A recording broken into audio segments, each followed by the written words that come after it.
And we're live. Hello, it's Bill, the knee pain guru. Today is Friday, September 10th, 2021. Let's see. Yep, we're live now. Okay, we are live on Facebook and YouTube. Welcome, everybody. If you have questions, put them in the live chat or in the comments section, or however it's showing up for you on Facebook or YouTube. Today we're going to talk about, what are we talking about? Knee pain and discomfort with legs stuck in a sitting position. We're going to address that. Okay, and this is generally what happens is whenever someone has knee pain, they tend to keep their leg in a position of comfort. I'll talk about that more.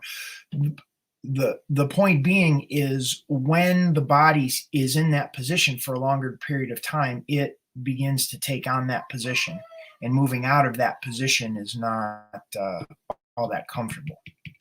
So we're going to address this. David wrote in and he commented on a blog post on the Knee Pain Guru website on how to increase knee range of motion. And David writes, "Hi, I was involved in an accident 12 years ago which left me paralyzed from the chest down. Unfortunately, I have let myself go these last few years and my legs have become stuck in the position, not sure of the degrees. Now they have begun to cause me a lot of pain and discomfort, and now I never leave my bed because of the pain. Can you please help me with some advice on how I can get my legs to straighten out, as I am trying to get my life back for the sake of my family and grandchildren? They always visit me and I'm always in bed, so I am desperate for any help or advice you can give. Thanks." Okay. It is not your normal, I've had a surgery and now what should I do? I guess the question is to understand a little bit more if there's any feeling in the knees, like this would be helpful. That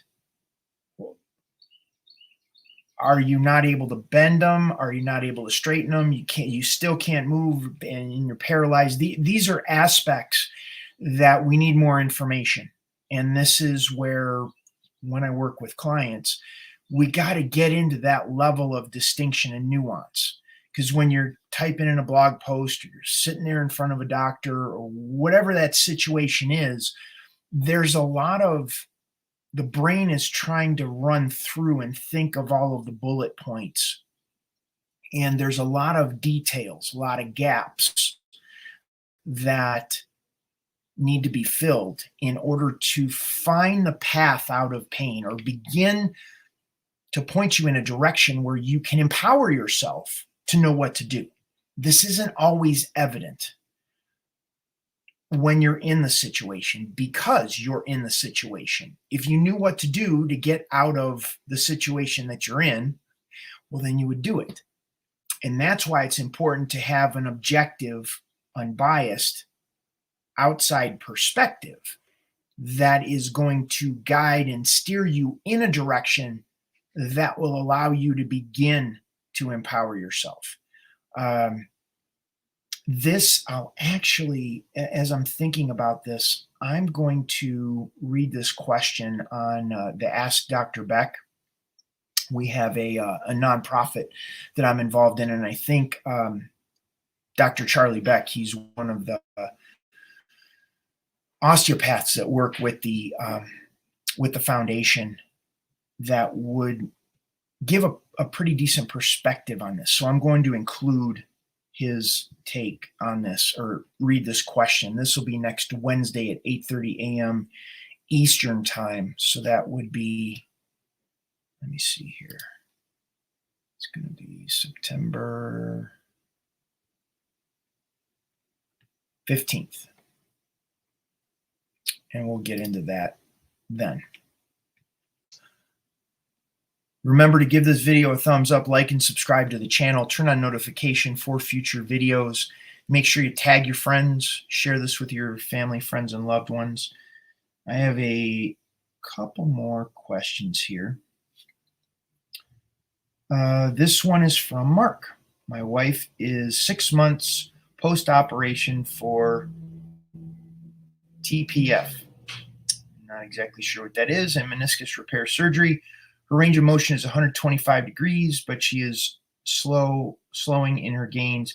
She was 150 pre-injury. Are there some good home exercises to get above 130 degrees and assume gains can be made out to 2-year post-operation with consistent work?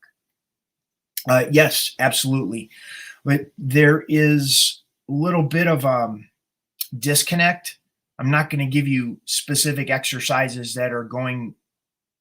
The exercises, they're not actually exercises. They're neurological reprogramming of what's going on in the knee. The injury, surgery, and the rehab afterwards is the body perceives as a threat, which causes the body to tense up to protect itself, which limits the range of motion in the knee. So there would be working with the pain pattern interrupts in my coaching programs that would begin to release the tension patterns, the neurological tension patterns that are stuck in the knees, the ankles, the hips, and the lower back, which is going to allow the range of motion to increase. They're going to be probably very different than what anything you've done looks like, because in order for you to get different results, you have to do something different. So that's a real huge component in going in the direction that you want to go. So that would be what I would say. And it isn't like I can give you these, what I refer to as pain pattern interrupts, because I don't know the tension pattern. I don't know. We want to do specific pain pattern interrupts at the specific angle where the knee is stuck, and where your wife's awareness goes as a result of releasing the tension patterns at the angle that the knee is stuck at is going to give us an indication of where to go next with a different pain pattern interrupt. For instance, could be because her hamstring's tight, could be because her quad is tight, could be the shin, it could be the calf, it could be because the ankle isn't lined up correctly, could be because the knee isn't lined up correctly, it could be because the hip isn't lined up correctly, it could be because the muscle coming out of the lumbar spine, the psoas, is tight, not allowing the knee to come up to the chest, which will increase the range of motion. It could be because the tension patterns are translating onto the other side of the body. There's so many variables, and that's where we need to get in and dialogue to figure out, well, what is your wife's path? Where is she stuck? How can we begin changing the neurological signaling in the knee through comfort, which begins to relax the tension in the joint, the knees, the hips, the lower back, the ankles, the feet, and then set up the conditions in her body, because there's a good chance there's a mineral thing going on and the body's dehydrated. Those play a role in the range of motion in the knee.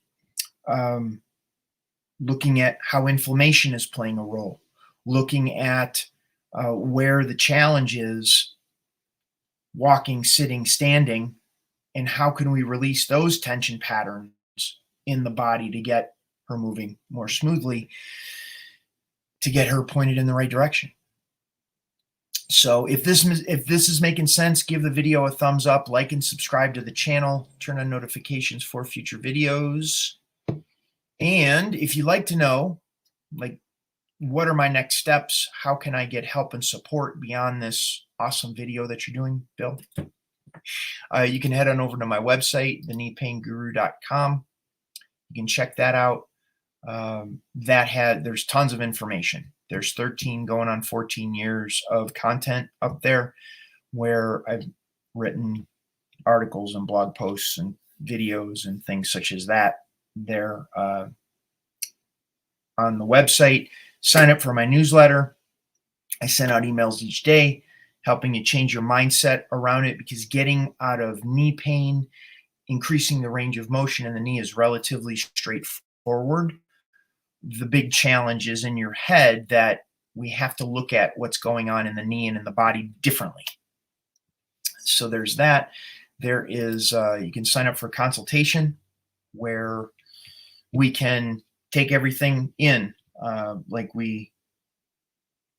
what Mark is sharing about his wife, what David was sharing about his situation with his paralysis and the range of motion in the knee. That's where we need to dig in deeper to understand what really needs to happen and figure a strategy out, which may or may not include me, just to be honest. And then the last piece, or one of the, to get personalized help, is my group called Knee Club. It's where we have 2 coaching calls per week. Group coaching calls where we give you actionable solutions today. And then you begin working with that our next call. You check in, you report in, and you say, hey, this is what happened since the last time you gave me this homework. What happened? Did the pain move? Did the pain change? Did the range of motion increase? Did things get better? Did things get worse? All of it is good feedback, because then we understand where to pivot and shift in a different direction to continue getting you results. So there are no bad results. There are just different results, and we have to use it as just as information so we can direct the body out of pain. Let's see, we got a question that came in. It's from Giselle. I've had runner's knee for 4 years and the pain won't go away. What can I do? Create comfort. Change the neurological signaling. Because in order for your knee to hurt when you run, there's a specific area in the knee, whatever that is. And it affects the tension in your foot's relationship with your ankle's relationship with the lower bones in the lower leg, the bones in the lower leg with the relationship to the bone in the upper leg, the bone in the upper leg with the relation to the hip. So there's tension patterns that are going on that when you run, it irritates the nerves in the knee in a certain way. And what we need to do is change that neurological signaling so the pressure doesn't go to that spot in your knee. So we need to look at the body as this interconnected series of pulleys and levers that can shift what's going on in your feet, in your legs, in your knee, in your hips, in your lower back. And based on creating comfort and changing the neurological signaling, we're going to get an idea of how that is shifting and changing for you. And we adjust accordingly. So that is what we would do. Of course, there's more dialogue required. There's tools you need, and that's what I work on in my coaching programs. That's what I was referring to when you typed in your question. The Knee Club program, the group coaching program, and that's where we work in on a Zoom call twice per week. There is a Facebook group, private Facebook group, that you type in your questions. If you can't make the calls are recorded, and then you can watch the replay and get your questions answered. And then we work on deepening your knowledge and understanding your relationship with your knees, with your legs. So when you do go running, now you have this really great experience with running because you don't have this tension pattern that is causing it to be uncomfortable. Now, what's important to be aware of is if you don't address this, what tends to happen is it sets up the conditions for arthritis to begin to set into the joint, dehydration of the joint. All diagnosis of arthritis is dehydrated joint, and then that sets it up so down the road the joint begins to wear, and then that's no fun because you're playing catch up. So it's best to address it in the forefront. An ounce of prevention is worth a pound of cure. So Giselle, if that makes sense, give the video a thumbs up, like and subscribe to the channel. Share this video with your friends, family, and loved ones. And let's see, I also have a private coaching link, which is down below in the description box, I do believe, of the video down below here. And those were all the questions that came in. I will play a video for you to wrap things up here and wish you all a wonderful weekend.